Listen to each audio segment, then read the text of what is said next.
कहानी की शुरुआत आसमान से हजारों किलोमीटर ऊपर बसी एक मिस्टीरियस दुनिया से हुई, जहां पहुंचना ही मौत को दावत देने जैसा था। फिर भी कुछ सिपाही अपनी जान दांव पर लगाकर वहां तक पहुंच तो गए, लेकिन अगले ही लम्हे उनका सामना इस दुनिया के सबसे खतरनाक और विशाल राक्षस से हो गया। जेक ने उसकी आहट महसूस की और फौरन पानी में सर डुबोकर छुप गया। तभी उसके सामने एक खौफनाक और बहुत बड़ा पेड़ दिखाई दिया, जिसे देखकर पास खड़ी भेड़ें भी डरकर भागने लगी। तभी राक्षस ने एक भेड़ को पकड़कर कच्चा ही निगल लिया। ये खौफनाक मंजर देखकर जेक बुरी तरह घबरा गया। उधर दरख्त के पीछे छुपा एक सिपाही भी पीछे मुड़कर राक्षस को देखने लगा, लेकिन तभी राक्षस ने नाक सुकेड़कर उसकी बू पहचान ली। डर के मारे सिपाही दोबारा दरख्त के पीछे छुप गया, मगर राक्षस बड़े बड़े कदमों से उसकी तरफ बढ़ने लगा। सांस रोके खड़ा सिपाही अब खुद को ना रोक सका और अचानक भागने लगा, लेकिन अब बहुत देर हो चुकी थी। वो राक्षस की नजर में आ चुका था। उसने बगैर वक्त जाया किए पूरा दरख्त जड़ से उखाड़ कर फेंक दिया। सिपाही जान बचाकर भागने लगा, मगर इसकी छोटी टांगे उस राक्षस की लंबी टांगों के सामने टिक न सकी। राक्षस ने तेजी से कदम बढ़ाए और एक ही बार में उसे बेहोश कर दिया। पहली बार इंसान को देखकर वो उसके करीब झुका और गौर से देखने लगा। जैसे ही वो उसे उठाकर ले जाने वाला था, उसी वक्त कप्तान तलवार लेकर उसकी तरफ दौड़ पड़ा और पूरी ताकत से तलवार राक्षस की एड़ी में घोंप दी।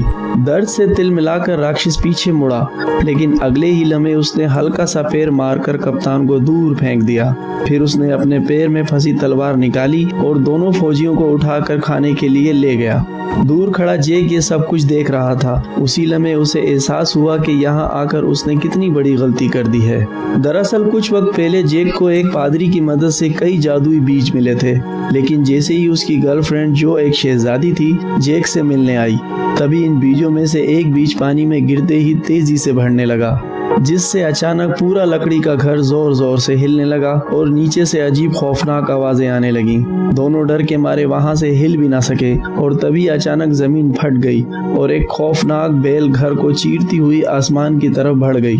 ये देखकर शहजादी फौरन भागने की कोशिश करने लगी, लेकिन तभी एक मेज उसके ऊपर गिर गई। जेक उसे बचाने के लिए आगे बढ़ा, लेकिन तभी बेलों ने उसे उछालकर घर से बाहर फेंक दिया। उसी लम्हे लकड़ी का एक दरवाजा अचानक खुल गया और शहजादी को एक रास्ता दिखाई दिया, लेकिन जैसे ही वो बाहर भागने लगी तो बेल ने अचानक दरवाजा बंद कर दिया। शहजादी दरवाजा खोलने की कोशिश करने लगी, लेकिन दरवाजा जरा भी ना हिला। ये देखकर जेक ने बेलों को काटने के लिए फौरन एक कुल्हाड़ी उठा ली, लेकिन तभी अचानक पूरा घर जड़ों समेत उखड़कर आसमान की तरफ बढ़ने लगा। बिल्कुल आखिरी लम्हे में जेक ने छलांग लगाकर किनारे को पकड़ लिया, लेकिन बेलें इतनी तेजी से बढ़ रही थीं कि सिर्फ चंद सेकंड में घर हजारों मीटर ऊपर पहुंच गया। जेक पूरी ताकत से कुल्हाड़ी चलाकर बेल को काटने लगा। जैसे ही बेल टूटी, शहजादी ने फौरन दरवाजा खोल दिया, लेकिन अगले ही लम्हे उसके पैरों के नीचे की लकड़ी टूट गई और हाथ पकड़ने के बावजूद 20,000 मीटर की ऊंचाई से वो नीचे गिरने लगी। जेक जादुई बेलों से फिसलता हुआ जमीन की तरफ बढ़ने लगा, मगर रास्ते में बेलों ने उसकी रफ्तार कुछ कम कर दी और आखिरकार वो जमीन पर गिरकर बेहोश हो गया।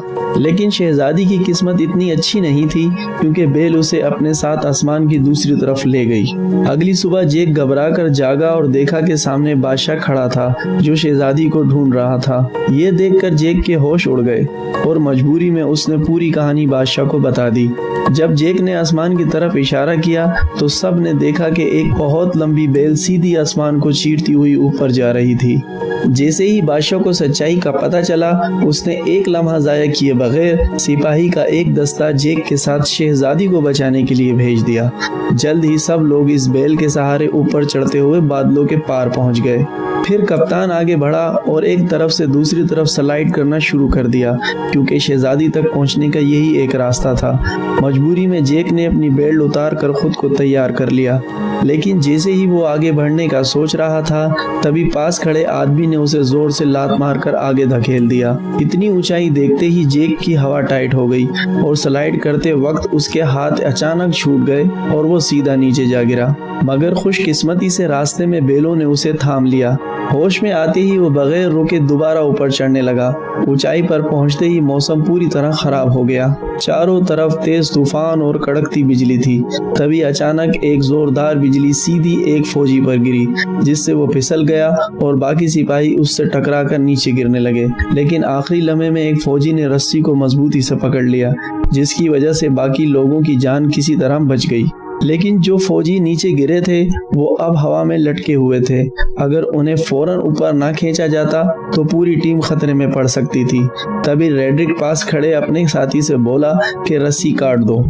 उस आदमी को ये ख्याल अच्छा लगा और उसने फौरन अपने पैर से छुपा हुआ चाकू निकाल लिया। नीचे लटके सिपाही ऐसा न करने के लिए गिड़गिड़ाने लगे, लेकिन उसने बगैर रहम दिखाए रस्सी काट दी और लटके हुए फौजी 20,000 फीट की ऊंचाई से नीचे जा गिरे।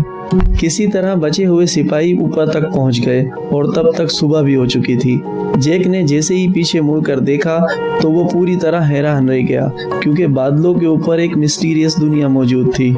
ये मंजर देखकर सब लोग उस तरफ बढ़ने लगे। तभी कप्तान को जमीन पर ताज़ा कदमों के निशानात दिखाई दिए, जिससे उसने अंदाजा लगाया कि शहजादी नीचे नहीं उतरी बल्कि यहीं कहीं मौजूद है। और जब सब लोग गार से बाहर निकले तो सामने का मंजर देखकर कप्तान दंग रह गया, क्योंकि ये दुनिया उम्मीद से कहीं ज्यादा बड़ी थी। सब लोग आगे बढ़ते हुए इलाके की जांच करने लगे। तभी उनकी नजर दरख्तों की शाखों पर पड़ी। उन्हें वहां शहजादी के छोड़े हुए निशानात मिले। उसी दौरान जैक को जमीन पर वही किताब भी मिल गई जो उसने शहजादी को दी थी। तभी उनकी नजर टूटी हुई शाखों पर पड़ी और उसी से उन्हें अंदाजा हो गया कि शहजादी को कोई खतरनाक मखलूक उठाकर ले गई है। उसके बाद सब लोग 2 टीमों में बंट गए और अलग अलग डायरेक्शन में शहजादी को ढूंढने निकल पड़े। रास्ते में जैक और उसके साथी एक दरिया के करीब पहुंचे, जहां उन्हें मोटी ताजा भेड़ों का एक रेवड़ दिखाई दिया। कई दिनों से भूखे होने की वजह से उन्होंने एक भेड़ पकाने का सोचा, लेकिन जैसे ही वो भेड़ पकड़ने की कोशिश करने लगे तभी गलती से पास लगे हुए जाल में फंस गए। जैक ने फौरन अपना चाकू निकाला और पूरी ताकत से जाल को काटने लगा।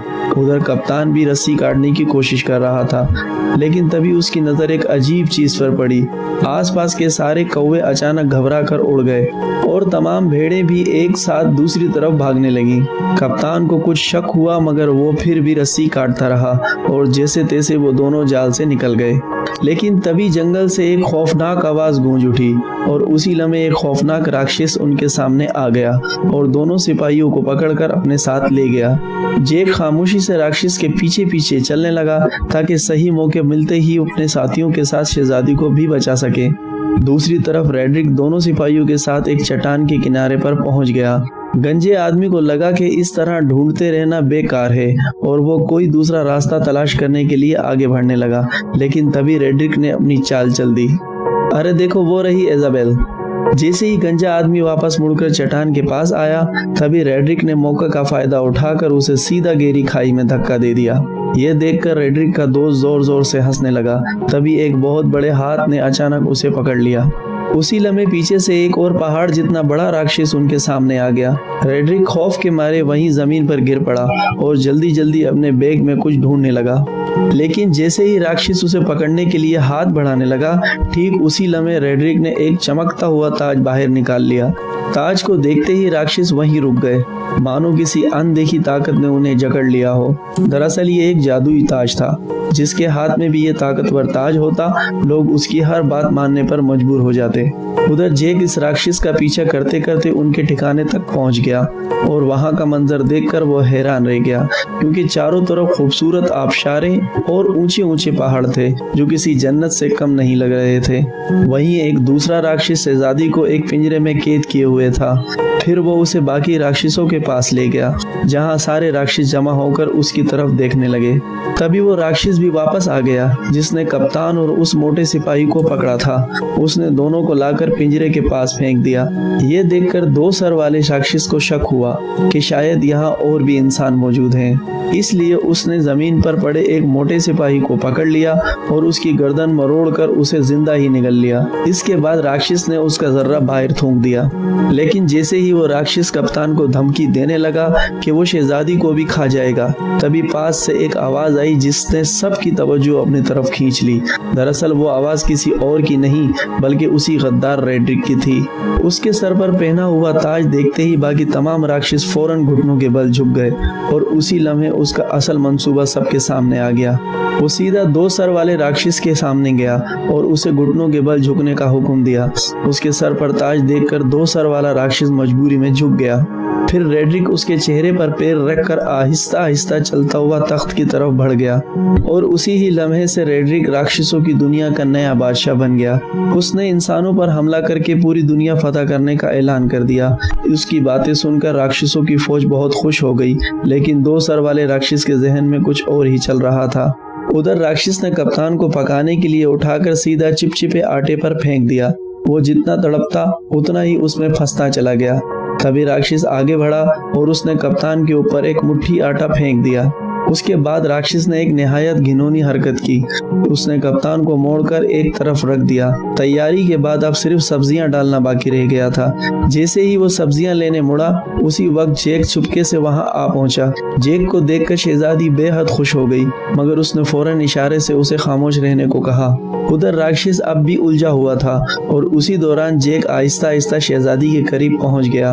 उसने पिंजरे का ताला खोलने की कोशिश की, मगर ये उसके बस की बात नहीं थी। तब शहजादी ने उसे कप्तान को बचाने के लिए कहा, जिसे राक्षस ने सुअरों के साथ कतार में रखा हुआ था। जैक फौरन उसके पास पहुंचा और चाकू निकालकर उसे उस चिपचिपे आटे से अलग करने लगा। उसी वक्त राक्षस मसाला लेकर वापस आने लगा। ये देखकर जैक ने जल्दी से चाकू कप्तान को पकड़ा दिया और खुद छुप गया। खुशकिस्मती से राक्षस को किसी बात का शक नहीं हुआ। उसने कुछ नोकीली लकड़ियां उठाई और कप्तान की आंखों के सामने पास पड़े सुअर में घोंप दी।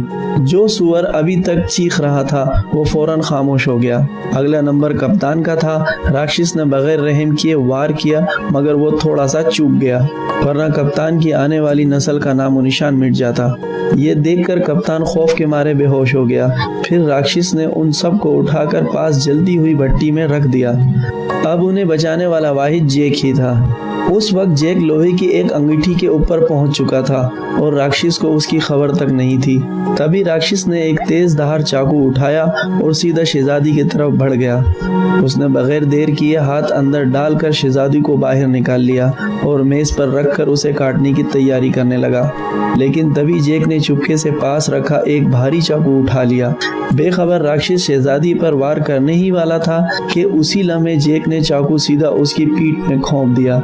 दर्द से राक्षस जोर जोर से चीखने लगा, लेकिन जैक चाकू को मजबूती से पकड़े रहा। तभी राक्षस बेकाबू होकर दीवार से जा टकराया और वहीं मर गया। ये देखकर शहजादी और कप्तान दोनों हैरान रह गए। इसके बाद वो तीनों फौरन इस जादुई बेल के पास पहुंच गए, लेकिन वहां पहले ही एक राक्षस पहरा दे रहा था जिसे रेड्रिक ने भेजा था। तभी जैक के जहन में एक अजीब आइडिया आया। वो शहद की मक्खियों का एक छत्ता लेकर कप्तान के साथ आहिस्ता आहिस्ता इस राक्षस के करीब पहुंच गया। फिर कप्तान ने राक्षस का हेलमेट उठाया और जैक ने छत्ता उसके अंदर डाल दिया। राक्षस अब बेफिक्री से सो रहा था और उसे जरा भी अंदाजा नहीं था कि उसके साथ क्या होने वाला है। जैसे ही जैक ने छत्ता अंदर रखा, कप्तान ने फौरन हेलमेट बंद कर दिया। फिर दोनों तेजी से वहां से भागकर करीब की चट्टान के पीछे छुप गए और इंतजार करने लगे। कुछ ही देर में राक्षस शहद की मक्खियों के डंक से तड़प कर उठ खड़ा हुआ और दर्द से बुलबुलाते हुए अपने जिस्म को झटकने लगा। लेकिन जितना ज्यादा वो तड़प रहा था, शहद की मक्खियां उतने ही ज्यादा उस पर हमला कर रही थीं। घबराकर राक्षस वहां से भागने लगा, मगर फिसलकर पत्थर से टकरा गया। फिर वो लड़खड़ाता हुआ चट्टान के किनारे तक पहुंच गया। ऐसा लग रहा था कि अब वो गिरने ही वाला था। तभी अचानक उसने अपना हेलमेट उतार दिया। ये देखकर तीनों एक लम्हे के लिए चौंक उठे, लेकिन तभी एक शहद की मक्खी सीधी उसकी तरफ उड़ती हुई आई और अगले ही लम्हे उसने राक्षस को जोर से डंक मार दिया, जिससे वो अपना तवाजुन खो बैठा और सीधा नीचे जा गिरा। ये देखकर तीनों खुशी से झूम उठे। उन्हें यकीन नहीं आ रहा था कि उन्होंने इतनी आसानी से इतने बड़े राक्षस को हरा दिया। उसके बाद तीनों ने फौरन वहां से निकलने का फैसला किया, लेकिन अचानक कप्तान रुक गया। उसने बताया कि उसे रेड्रिक से ताज छीनने के लिए यहीं रुकना पड़ेगा। इसीलिए जैक ने उसे चाकू देकर शहजादी के साथ नीचे उतरने लगा। उसी दौरान राक्षस बेलों से टकराता हुआ आखिरकार नीचे आ गिरा। तेज आवाज सुनकर बादशाह फौरन अपने खेमे से बाहर आया और इस खतरनाक राक्षस को देखकर घबरा गया। अचानक गांव के लोग भी वहां जमा हो गए। तभी बादशाह ने ना चाहते हुए भी अपनी प्रजा की भलाई और राक्षसों को यहाँ आने से रोकने के लिए एक बड़ा फैसला किया। उसने फौरन जनरल को बेल काट डालने का हुक्म दे दिया। सिपाहियों ने लोहे की कीलें इस बड़ी बेल में गाड़ दी, फिर उन पर मजबूत हुक लगा दिए और कुछ बेलों और घोड़ों की मदद से उसे खींचना शुरू कर दिया। आहिस्ता आहिस्ता वो बेल जड़ों समेत हिलने लगी, लेकिन उससे करीब खड़े सिपाही अचानक खतरे में आ गए। तभी अचानक दरमियान वाली मोटी बेल भी टूटने लगी। ऊपर खड़े फौजी नीचे गिरने लगे, जिससे हर तरफ अफरा तफरी मच गई। उधर जेक और शहजादी बेल के सहारे नीचे उतर रहे थे, लेकिन जैसे ही उन्होंने नीचे देखा तो खौफ से घबरा गए, क्योंकि बेल बेकाबू हो चुकी थी और किसी भी लम्हे गिर सकती थी। उसी वक्त जेक ने मौका देखकर शहजादी को मजबूत से पकड़ा और तेजी से एक लटकती शाख को थाम लिया। दोनों हवा में झूलते हुए तेजी से नीचे की तरफ बढ़ने लगे। आखिरकार जब वो नीचे गिरे तो घास के ढेर ने उनकी रफ्तार कम कर दी और इस तरह दोनों सही सलामत जमीन पर आ पहुंचे। बिल्कुल उसी लम्हे रेड्रिक ने तमाम राक्षसों को जमा करके इंसानों पर हमला करने की तैयारी शुरू कर दी। तभी 2 सरों वाले राक्षस को किसी इंसान की मौजूदगी का एहसास हुआ तो कप्तान जल्दी से छुप गया। तभी रेड्रिक आगे बढ़ा और बेल उगाने वाले जादुई बीज निकाले, लेकिन अचानक कप्तान उस पर टूट पड़ा, जिससे जादुई बीज चट्टान पर ही गिर गए और रेड्रिक सीधा नीचे घड़े में जा गिरा। रेड्रिक खौफ के मारे राक्षसों को पुकारने लगा, जबकि कप्तान उसके सामने लड़ने के लिए तैयार खड़ा था। तभी 2 सरों वाले राक्षस ने बाकी राक्षसों को उसे बाहर निकालने का हुक्म दिया। राक्षस चट्टानें तोड़ने लगे और नीचे कप्तान और रेड्रिक के दरमियान लड़ाई शुरू हो गई। रेड्रिक ने अपनी लंबी तलवार के जरिए कप्तान को गिरा दिया और इसका हथियार दूर जा गिरा। उसके बाद उसने मौका पाकर मुसलसल हमले शुरू कर दिए, लेकिन कप्तान ने किसी तरह उसका वार रोक लिया और दोनों के दरमियान ताकत की लड़ाई शुरू हो गई। जल्द ही कप्तान कमजोर पड़ने लगा और रेड्रिक ने उसे पानी में डुबो दिया। तभी अचानक उसकी नजर उस चाकू पर पड़ी जो उसकी तरफ बहता हुआ आ रहा था। कप्तान ने सही मौके पर उसे दांतों से पकड़ लिया और फौरन रेड्रिक की चेहरे पर वार कर दिया। अचानक हमले से रेड्रिक का गुस्सा फट पड़ा। उसने अपने हथियार के जोर पर कप्तान को पीछे धकेल दिया। कप्तान मजबूर होकर पीछे हटता गया और आखिरकार किनारे तक पहुंच गया। तभी रेड्रिक ने उसे जोरदार लात मारकर नीचे गिरा दिया, लेकिन कप्तान किसी तरह चट्टानों को पकड़कर लटक गया। रेड्रिक तलवार उसके हाथों में चुभोता रहा ताकि वो खुद नीचे गिर जाए, लेकिन उसने कप्तान की ताकत को कम समझा। जैसे ही वो दोबारा हमला करने लगा, कप्तान ने उसी का हथियार पकड़कर उसी की टांग में घोंप दिया। दर्द से रेड्रिक जोर जोर से चीखने लगा और उसी मौके का फायदा उठाकर कप्तान ने तलवार रेड्रिक के पेट में घोंप दी। अचानक हमले की वजह से रेड्रिक वहीं दम तोड़ गया। उसके मरते ही ताज की जादुई ताकत भी खत्म हो गई। कप्तान किसी तरह ऊपर चढ़ आया और ताज वापस लेने के लिए आगे बढ़ा। तभी ऊपर की गार टूट गई और 2 सर वाले राक्षस ने उससे पहले ही ताज उठा लिया। उसने ताज अपनी उंगली में पहन लिया और खुद को नया बादशाह ऐलान कर दिया। ताज पहनते ही उसकी ताकत वापस आ गई। ये देखकर बाकी राक्षसों ने भी अपने घुटने टेक दिए। तभी कप्तान ने देखा कि जमीन पर जाने वाली वो वाहिद बेल अब कभी भी टूट सकती है, इसलिए उसने फौरन उस पर छलांग लगा दी। बेल तेजी से किले की तरफ बढ़ने लगी। कप्तान ने सही वक्त का फायदा उठाया और छलांग लगाकर सीधा पानी में कूद गया। 2 सरों वाले राक्षस ने जब देखा कि इंसानों की दुनिया तक जाने का रास्ता टूट चुका है तो वो गुस्से से गरज उठा। तभी अचानक छोटे सर ने जमीन पर पड़े उस थैली की तरफ इशारा किया जिसमें जादुई बीज थे। 2 सर वाले राक्षस ने उसे उठाया और अपने हाथ में खोल लिया। उसमें अब कुल 4 जादुई बीज थे। ये देखकर वो खुशी से झूम उठा। उसने फौरन एक फूंक मारकर वो बीज पानी में फेंक दिए। जैसे ही बीज पानी से टकराए वो फौरन उगने लगे और अगले ही लम्हे जमीन को चीरते हुए 4 लंबी बेलें बाहर निकल आईं। उसके बाद 2 सरों वाले राक्षस ने जोर से हुक्म दिया और तमाम राक्षस इस बेल पर चढ़कर इंसानों की दुनिया की तरफ बढ़ने लगे। आखिरी लम्हे में 2 सरों वाला राक्षस भी छलांग लगाकर नीचे कूद गया। वो बेलों के जरिए फिसलता हुआ जमीन की तरफ बढ़ने लगा। उस वक्त जैक अपने घोड़े को पानी पिला रहा था तभी अचानक उसकी नजर आसमान की तरफ गई। उसने देखा कि तमाम राक्षस तेजी से नीचे की तरफ बढ़ रहे हैं। बगैर एक लम्हा जाया किए वो घोड़े पर सवार होकर बादशाह को खबरदार करने निकल पड़ा। उधर बादशाह की फौज आराम से किले की तरफ बढ़ रही थी। तभी जेक की नजर सिपाही पर पड़ी। वो जोर जोर से चीखने लगा कि राक्षस आ रहे हैं, लेकिन बादशाह को अभी तक कुछ समझ नहीं आया। तभी पीछे जंगल से अचानक कई राक्षस निकल आए और जहां जहां वो जा रहे थे वहां सब तबाह कर रहे थे। कोई भी उन्हें रोक नहीं पा रहा था। जल्द ही राक्षसों की फौज करीब आ गई और उन्होंने एक सिपाही को पकड़कर जिंदा निकल लिया। घोड़ों पर सवार लोग भी उनकी रफ्तार से न बच सके। उस वक्त इंसान उनके सामने बिल्कुल बेबस थे।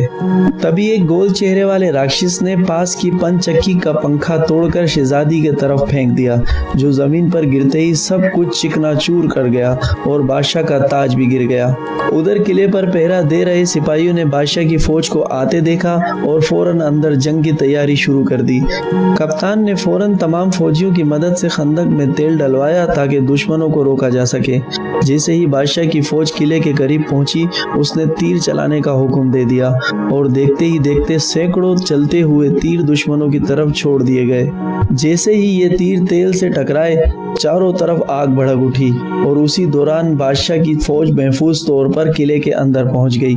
शहजादी को सही सलामत देखकर कप्तान ने फौरन किले के दरवाजे को बंद करने का हुक्म दिया, लेकिन जेक अभी भी बाहर था और राक्षस उसके पीछे पड़े हुए थे। जैसे ही किले का दरवाजा बंद होने लगा, जेक घबरा गया, लेकिन आखिरी लम्हे में वो अपने घोड़े के साथ छलांग लगाकर अंदर आ गया। फिर उसके पीछे पीछे 2 सरों वाला राक्षस भी दरवाजे पर चढ़ गया, लेकिन तभी कप्तान ने उस पर हमला कर दिया और वो सीधा जलती हुई आग की लपेट में आ गया। जल्द ही आग ने उसे पूरी तरह घेर लिया, लेकिन हैरानकुन बात यह थी कि उसके अपने लोग भी उसे बचाने नहीं आए, बल्कि खड़े खड़े उसे जलते हुए देखते रहे। उधर लोग अभी आपस में बात कर ही रहे थे कि अचानक आसमान से एक बड़ा लोहे का घंटा तेजी से किले की तरफ आया। उसने दीवार को तबाह कर दिया और सीधा नीचे जा गिरा। इससे पहले कि कोई समझ पाता, अचानक जंग का भोंपू बज उठा। तभी 2 बड़े लोहे के हुक किले के दरवाजे की तरफ फेंके गए, जिन्हें राक्षस मजबूती से खींचने लगे। उसी वक्त इंसानों और राक्षसों के दरमियान खींचातानी शुरू हो गई। असल में ये सब गोल चेहरे वाले राक्षस का मंसूबा था, जिसने मजीद राक्षसों को बुलाकर किले का दरवाजा तोड़ने का हुक्म दे दिया। अंदर का माहौल मुकम्मल तौर पर अफरा तफरी में बदल गया। शहजादी जेक को लेकर किले के अंदर की तरफ भागी। उधर बूढ़े बादशाह ने तमाम सिपाहियों को हुक्म दिया कि वो राक्षसों को रोकने के लिए क्रास बो इस्तेमाल करें। जल्द ही मजीद राक्षस आ गए और उन्होंने पूरी ताकत से दरवाजा खींचना शुरू कर दिया। तभी कप्तान के हुक्म पर सिपाहियों ने कई क्रास बो छोड़े, जो सीधे लकड़ी के दरवाजे पर जा लगे। सही निशाने लगते ही सिपाही फौरन क्रास बो गाड़ियों को पीछे खींचने लगे। किले की फौज टोलियों में बढ़ गई और बादशाह भी मदद के लिए आ गया। वो कप्तान से राक्षसों की कमजोरी पूछ ही रहा था कि अचानक आसमान से एक जलता हुआ दरख्त गिर पड़ा, जिसने सिपाहियों को इधर उधर बिखेर दिया। अगले ही लम्हे कई जलते हुए दरख्त फौजियों के ऊपर गिरने लगे, जिससे उनकी पकड़ कमजोर पड़ने लगी। ऐसा लग रहा था जैसे दरवाजा जल्द ही टूट जाएगा। तभी शहजादी जेक को लेकर किले के अंदर पहुंच गई, लेकिन अचानक एक जोरदार धाड़ और जमीन में फटी दरारों ने उनकी तवज्जो खींच ली। डर के मारे दोनों पीछे हट गए और कुछ पत्थर ऊपर की तरफ उठने लगे। नीचे से अचानक खौफनाक हाथ बाहर निकले। ये वही 2 सरों वाला राक्षस था जो पहले आग में गिरने के बावजूद बच गया था, क्योंकि पानी के नीचे होने की वजह से आग उसका कुछ न बिगाड़ सकी और वो सेवर के रास्ते से चुपके से किले के अंदर दाखिल हो गया। अचानक उसे शहजादी की शाही खुशबू महसूस हुई। जेक ने डरते हुए कंबल हटाया और देखा कि राक्षस की अभी तक उन पर नजर नहीं पड़ी, लेकिन तभी गुस्से में राक्षस ने पास रखा शीशा तोड़ दिया। घबराहट में कंबल में छुपे दोनों लोग कांपने लगे, मगर राक्षस ने उन्हें देख लिया। जेक पूरी ताकत से फौरन शहजादी को पकड़कर भागा, लेकिन राक्षस मुसलसल उनका पीछा करने लगा। कोई रास्ता ना होने की वजह से दोनों मजबूरी में दूसरी मंजिल की तरफ भागे। वो कदम रोकने की हिम्मत भी नहीं कर रहे थे, लेकिन अचानक एक हाथ साइड से निकला और उसने शहजादी को पकड़ लिया। जेक ने करीब रखी कुल्हाड़ी उठाई और फौरन उस पर हमला कर दिया, मगर राक्षस ने दूसरी हाथ से उसे भी पकड़ लिया। छोटा सर जेक का मजाक उड़ाने लगा। तभी जेक ने गुस्से में सीधा कुल्हाड़ी मारकर उसका हेलमेट तोड़ दिया। गुस्से में राक्षस ने अपना बड़ा मुंह खोल लिया तभी जैक ने लॉकेट में छुपा हुआ जादुई बीज निकाला और सीधा उसके मुंह में फेंक दिया। जादुई बीज सीधा उसके पेट में चला गया, जिससे 2 सरों वाले राक्षस को अचानक कुछ गड़बड़ महसूस हुई और उसने फौरन दोनों को जमीन पर पटक दिया। तभी अचानक एक बेल उसके जिस्म से बाहर निकली और दोनों डर के मारे पीछे हट गए। अचानक कई सारी बेलें पूरी रफ्तार से उसके जिस्म को चीरती हुई बाहर निकल आईं, जिससे हाल मुकम्मल तौर पर तबाह हो गया। अचानक बादशाह का ताज पहने हुआ हाथ भी जैक के पास आ गिरा। उधर बाहर के फौजी अभी भी राक्षसों को रोकने में लगे हुए थे, लेकिन गोल मुंह वाले राक्षस के एक इशारे पर तमाम राक्षस आहिस्ता आहिस्ता पीछे हटने लगे और फौजियों को एक एक करके गिराते चले गए। किले का दरवाजा आहिस्ता आहिस्ता खुल गया। कप्तान ने फौरन सिपाहियों को लोहे का दरवाजा बंद करने का हुक्म दिया। उसी लम्हे गोल मुंह वाला राक्षस अपने साथियों के साथ धुंध से आहिस्ता आहिस्ता बाहर आया, लेकिन लोहे का दरवाजा उसे ज्यादा देर तक रोक न सका और उसने एक ही झटके में दरवाजा तोड़ दिया। तब वो राक्षस अपने साथियों के साथ किले के अंदर घुस गया। वहां खड़े सिपाहियों को देखकर वो बहुत खुश हुए। राक्षस हमला करने ही वाले थे कि पीछे से अचानक एक आवाज आई और तमाम राक्षसों की तवज्जो उस तरफ चली गई। राक्षस ने भीड़ में गौर से देखा और अचानक उसने अपना हथियार छोड़ दिया। ये देखकर बाकी राक्षसों ने भी हथियार छोड़ दिए और सब इंसानों के सामने घुटने के बल बैठ गए। तभी जैक ताज पहने हुए उन सब के सामने आ खड़ा हुआ और उन सब राक्षसों को अपनी दुनिया में वापस लौटने का हुक्म दिया और इस तरह ये शानदार कहानी खत्म हुई।